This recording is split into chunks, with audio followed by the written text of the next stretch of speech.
ऐसा क्या लगेगा यार, मतलब ये बहुत दुख की बात है। और आतंक लोगों का ना कोई जात पात कोई धर्म होता नहीं है, वो कभी भी आते हैं अटैक करते हैं। अपने आप बोले ना मुझे क्या बोलते भेलपुरी खा रही थी, मेरा पति साइड में था, एक इंसान आया उसने उसको गोली मार दी यहाँ पे। उसने बोला कि शायद मुस्लिम नहीं है, उसने उसको गोली मार दी। नहीं आप टेंशन मत लो, अब बेटा आप यहाँ पे रहो, हम साथ में मैडम। और सबसे बड़ा सवाल ये है कि बॉर्डर की सिक्योरिटी जो है वहाँ पे, जो सिक्योरिटी का पे सवाल उठता है कि कैसे सिक्योरिटी है, हम खुद की रक्षा नहीं कर पा रहे हैं बॉर्डर पर। और हर रोज हमारे बॉर्डर पर तो होता ही है लड़ाई झगड़ा, फिर अंदर हमारे देश के अंदर भी बहुत सारे लोग ऐसे ही मारे जा रहे हैं किसी के हाथों में। तो ये तो बहुत ही निंदनीय चीज़ है। ये आतंकवादियों को सबसे पहले तो भारत सरकार को और भारत की जो मिलिट्री है उन सभी आतंकवादियों को ढूंढ कर पहले पकड़ कर मारो सालों को, उसके बाद ही जाकर कुछ होगा। और दूसरी बात है कि हर बार हम ही क्यों, है ना, हर बार हमारे ही देश में क्यों घुस करके मारा जाता है, हमारे ही लोग क्यों मारे जाते हैं। हम भी तो घुस सकते हैं आगे में, है नहीं। जब वो हमारे एरिया में घुस करके हम पर हमला कर रहे हैं तो भारत भी तो घुस सकती है ना भाई। नमस्कार प्रणाम, आप देख रहे दिलदार साहब, मेरा नाम है बिट्टू दिलदार। आज हम हैं पवन चौहान जी के घर पे।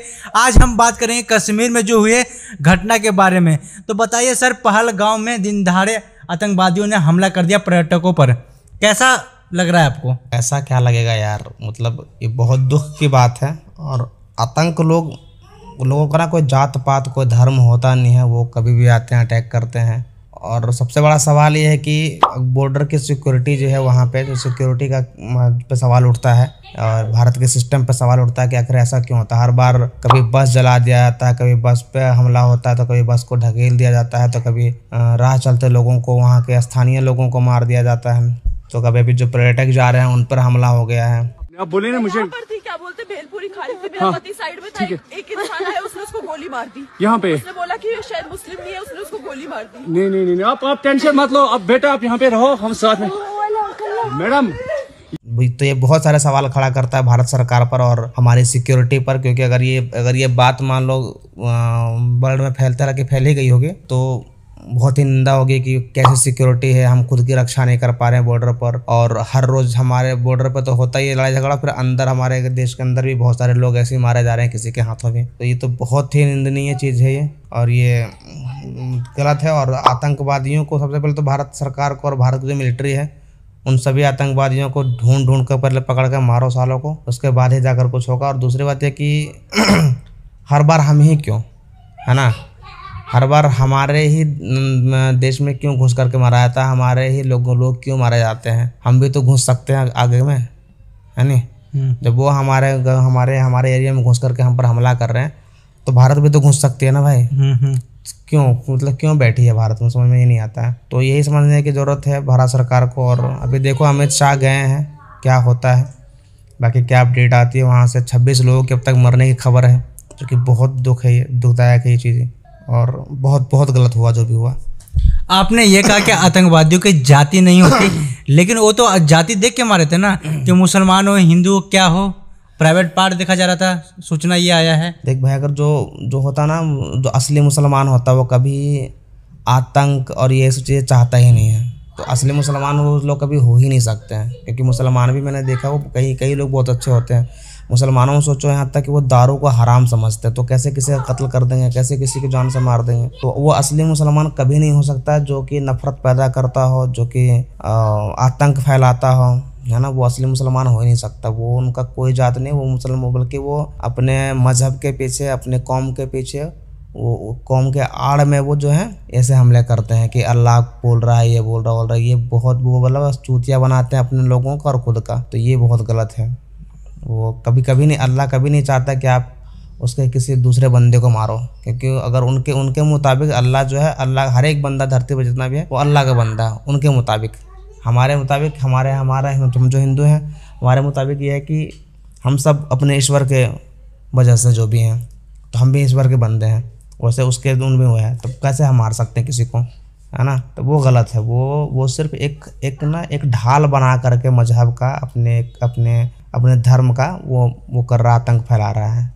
तो ऐसे लोगों से उन सच्चे मुसलमानों को भी बचने की ज़रूरत है, क्योंकि इन चंद आतंकवादियों और चंद लोगों के चक्कर में वो असली मुसलमान है वो भी बदनाम हो रहे हैं। तो हमें ये बताइए, पहलगाम में और पर्यटक जा पाएंगे अगर ऐसा हाल रहा तो? देखो, पूरे कश्मीर में लोग जाने से डरते हैं, बट कुछ लोग मतलब जो जिनके अंदर जिगरा होता है, हिम्मत होता है, फिर भी जाते हैं देखने के लिए कि मरने से पहले एक बार चले जाता हूँ, देख लेता हूँ वहाँ की आबादियाँ और वहाँ की खूबसूरती को। डर तो पूरा कश्मीर में ही है, पूरे उस पहाड़ी क्षेत्र जितना भी है ना, जो बॉर्डर वाला इलाका है, सारे बॉर्डर इलाकों वाले में हमेशा डर बना रहता है, क्योंकि कब किधर से कौन घुस जाएगा कोई पता नहीं है। और हमारी सरकार पता नहीं क्या करती, कैसे बॉर्डर की सिक्योरिटी है, क्या है नहीं है, भगवान जाने। मैं तो कभी गया नहीं हूँ, बट ये बहुत चिंतन का विषय है कि कैसे कोई घुस जाता है हमारे उसमें और हमारे पर्यटकों पर हमला कर देता है। तो उस टाइम हमारे मिलिट्री जो ऑफिसर होते हैं कहाँ होते हैं, है ना, हमारे सिक्योरिटी वहाँ के जो होते हैं उसको कहाँ होता है, हमारा जो सिस्टम है, टेक्निकल सिस्टम है, वो क्यों नहीं हैक कर पा रहा है चीज़ों को। तो बहुत सारे सवाल खड़ा करता है कि आखिर क्यों लोग मारे जा रहे हैं बार बार, क्योंकि ये पहली बार नहीं है ना, हर बार ये ऐसा होता है, हर बार देखा गया चीज़ को। अमेरिका वगैरह में क्या होता है कि आपकी मिलिट्री से पहले आपकी टेक्निकल उन्हें ढूंढ लेती, टेक्निकल चीज़ें उन्हें पकड़ लेती है कि कोई आपके एरिया में एंटर कर रहा है। तो हमारे पास ऐसी चीज़ें क्यों नहीं है ना। तो ये भी हुआ है कि भाई हमारे एरिया में कोई आ गया और हमें खबर तक नहीं है और हमारे आदमियों को मारकर चला गया, हमारे लोगों को मारकर चला गया। तो ये गलत है। गलत तो खैर वो तो है, उनकी तो बात ही ख़त्म है, उनका तो काम ही वही है, उनका यही पेशा ही है एक तरह से।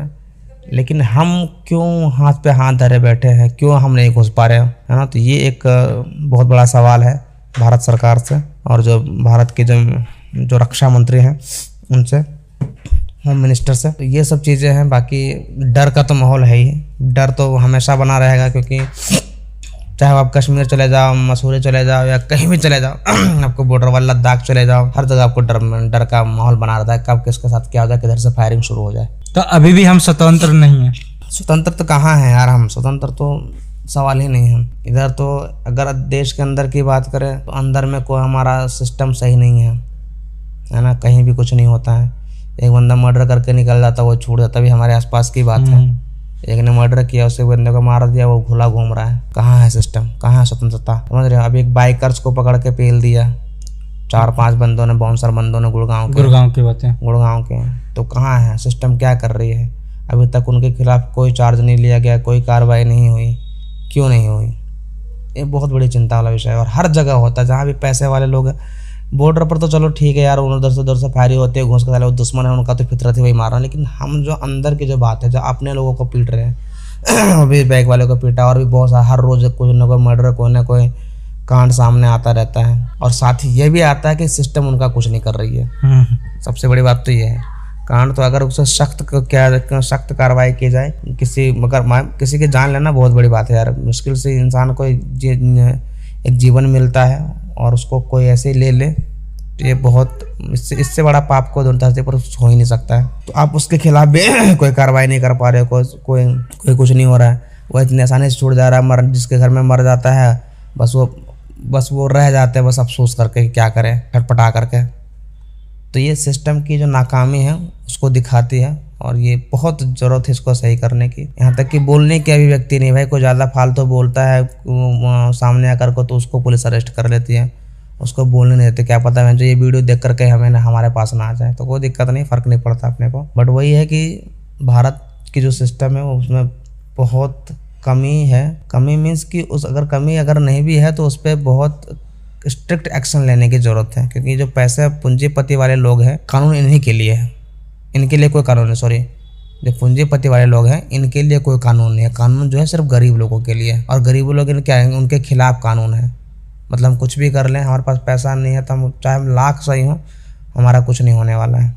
और जिसके पास पैसा है वो 10 मर्डर करके भी बच जाएगा। अभी देखे थे ना वो जो गाड़ी से उड़ा दिया था, जो सामने आकर बोल रहा था वन मोर राउंड। वो बंदा बताओ कहाँ है, उसका क्या हो रहा है। उसके पहले फिर एक और मारा था पुणे में या गोवा में, एक उससे पोर्श गाड़ी से ठोक दिया था। तो कहाँ है कानून। ये सब बहुत ही चिंता वाला विषय है। बाकी भारत सरकार को समझने की जरूरत है। मैं क्या ही बोलूँ इस पर ज़्यादा, मैं किसी पॉलिटिक्स में ताल्लुक़ रखता नहीं, बट हाँ बहुत दुख होता है जब भी चीज़ें देखता हूँ, सोचता हूँ तो कि यार किसी दुख ये होता है कि सिस्टम तो ख़राब है, तो जो है ही, कल को हादसा कभी मेरे साथ हो गया, किसी मेरे अपने के साथ हो गया, तो फिर हम क्या ही करेंगे। तो ये थे पवन चौहान जी, जो कि कानून को लेकर, लद्दाख को लेकर बहुत दुख जता रहे हैं। तो आप भी इनके बातों से सहमत है तो कमेंट करके जरूर बताएं। जय हिंद।